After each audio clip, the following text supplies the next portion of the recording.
Abigail lived with her younger sister, Olivia. Their home was modest, a little cottage at the edge of the village, where the woods whispered secrets to those who listened carefully.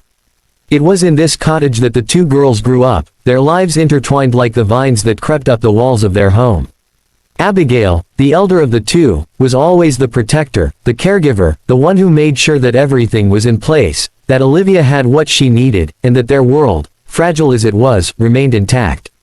Olivia, with her bright eyes and her innocent smile, was the heart of the family. She had an energy that made everything seem possible. Abigail often found herself gazing at her sister with a mixture of admiration and sorrow, knowing that she was the one who would carry the weight of the world in silence, just to keep Olivia's world free of worry. But, as the years went on, it became clear that the roles they had been assigned were not entirely by choice. It was not by chance that Abigail had become the strong one. It was out of necessity. Their mother had died when Abigail was just 14, leaving them with an unspoken emptiness that neither of them knew how to fill. Their father, a quiet man, was often distant, lost in his own thoughts, his own world of work and regret.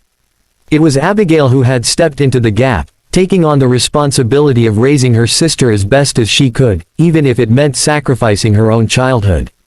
As the years passed, Abigail's love for Olivia grew deeper, but so did the pain. The weight of responsibility, the constant worry about Olivia's well-being, was heavy on her shoulders. She carried it, though, because she knew that Olivia's happiness was worth any pain. But sometimes, late at night, when the house was still and the world outside seemed so distant, Abigail would allow herself to feel the weight of her own heartache, the quiet tears that fell into her pillow when she thought Olivia was asleep. Olivia would often whisper as she climbed into her sister's bed, seeking comfort in the warmth of her presence. "Are you okay?" Abigail would smile softly, brushing a lock of Olivia's hair behind her ear. "I'm fine," she would say. But the truth was, she wasn't.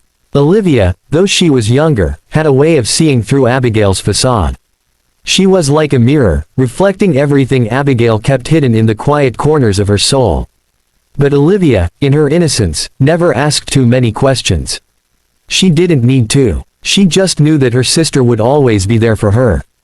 The years of their childhood slipped by like water in a stream, too fast, too fleeting. Eventually, Olivia grew into a young woman, her beauty blossoming like the flowers in the garden they used to tend together. And Abigail, though she was no longer a child, still felt the same deep love for her sister, the same sense of protectiveness, the same silent suffering. But something had changed. Olivia was no longer the little girl who needed her sister to hold her hand and guide her through the world. She had grown strong in her own right, her own voice beginning to rise, her own dreams unfolding before her like a path that Abigail could not walk with her. It was the summer of Olivia's 18th birthday when things began to shift, when the shadow of the sister loomed larger than it ever had before. Olivia had met someone, a boy named Thomas. He was kind, gentle, and, for the first time in Abigail's life, she saw a light in Olivia's eyes that wasn't meant for her. The bond between them, once so tight, began to loosen as Olivia stepped into a new world. Abigail could feel it, feel the distance between them growing. It wasn't something anyone said aloud, but it was something they both knew. As the weeks passed, Abigail watched her sister fall deeper in love with Thomas. It was a love that Abigail could not fully understand. It was a love that was not for her. And though she tried to hide it, tried to smile and nod as Olivia shared stories of their time together, Abigail couldn't help but feel a pang in her chest, a deep ache of longing for the way things had been before. The way it had always been, just the two of them, bound together by blood and shared memories. One evening, as the golden light of dusk settled over the town, Abigail found herself alone in the garden, tending to the roses that their mother had once planted. The scent of the flowers was bittersweet, a reminder of a time when life had seemed simpler, when the world had not yet been divided by the presence of another. She heard the soft rustle of footsteps behind her, and without turning around, she knew it was Olivia. "Abby, you're still out here." Olivia's voice was soft, tinged with something Abigail couldn't quite place. Abigail didn't respond immediately. She continued pruning the roses, the sharp edges of the thorns biting into her skin as she worked. The pain was a welcome distraction. "I'm sorry," Olivia said after a long pause, stepping closer. "I didn't mean to hurt you." Abigail's heart clenched, and she finally turned to face her sister. The words were there, but they stuck in her throat, lodged between the love and the bitterness. Instead, she simply smiled, though it didn't reach her eyes. "You didn't hurt me," Abigail said, her voice steady despite the storm of emotions swirling within her. "You're allowed to live your life, Olivia. I want you to be happy." Olivia bit her lip, her eyes searching Abigail's face as though looking for a sign that her sister was telling the truth. "But I know something's wrong," she whispered. "You've been different. You don't smile the same anymore." Abigail felt her heart break at the quiet concern in her sister's voice. She wished she could be honest, that she could tell Olivia how much it hurt to see her grow up, to watch her slip away from the safety of the life they had known. But instead, Abigail just nodded, her fingers tightening around the stem of a rose. "I'm fine," she said again, the words hollow in her mouth. But Olivia didn't believe her, not this time. The distance between them felt like an ocean, one that neither of them knew how to cross. Weeks turned into months, and the day finally came when Olivia left. She moved to the city with Thomas, following her dreams of a life beyond the small town. Abigail was left behind, standing in the doorway of their cottage, watching as the cart carrying Olivia disappeared down the road. Her sister was gone, and in her place, there was only a shadow, a reflection of the love that had once been so full, so whole, now fractured and fading.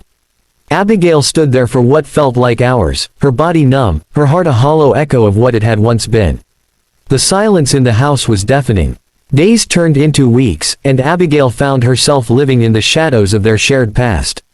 The house felt too quiet, too empty.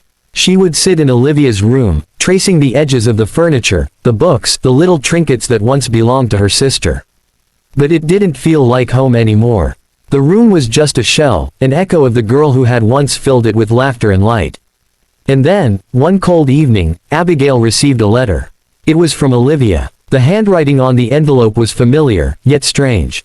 Abigail's hands trembled as she opened it, the paper crinkling under her fingertips. "Dear Abby," the letter began. "I miss you. I know I haven't written in a while. But I think of you every day. I wanted to tell you something. I know I haven't always been the best at showing it, but I love you, Abby. I always have. And I never want you to feel alone. You've always been there for me, and I'll always be there for you, even if I'm far away." Abigail sat in the dim light of the living room, the words swimming before her eyes, the tears she had held back for so long finally spilling over. She pressed the letter to her chest, feeling the weight of her sister's love, her sacrifice, the bond they shared. And in that moment, Abigail understood. It wasn't about holding on to the past, to the way things had been. It wasn't about keeping Olivia close, about protecting her from the world. It was about letting her go, letting her find her own way, knowing that their love would always remain, like the shadow of the sister that could never truly fade away. Abigail's heart still ached, but there was peace now. She knew that love, true love, was not about possession. It was about sacrifice. It was about the power of an embrace that never truly released, even when the hands were no longer holding on. And so, with a quiet breath, Abigail smiled. The shadow of her sister would always be with her, and that, in its own way, was enough.